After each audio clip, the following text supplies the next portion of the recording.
أعوذ بالله من الشيطان الرجيم. بسم الله الرحمن الرحيم، والصلاة والسلام على أشرف المرسلين. السلام عليكم ورحمة الله تعالى وبركاته. فضلا وليس أمرا، اشترك في القناة وفعل جرس التنبيه لكي يصلك كل جديد. وفاة رجل وامرأة اختناقا بالغاز بعد أقل من 24 ساعة من حفل زفافهما. تدخلت مصالح الحماية المدنية صباح اليوم الجمعة في حدود الساعة 9:25 من أجل حالة اختناق بغاز أحادي أكسيد الكربون والمنبعث من المدفأة داخل مسكن.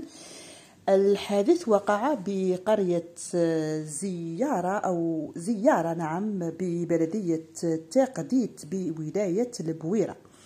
وحسب مصالح الحماية المدنية خلف الحادث حالتي وفاة، ويتعلق الأمر بعريس 55 سنة وعروسة 45 سنة رحمهم الله، وإن لله وإن إليه راجعون.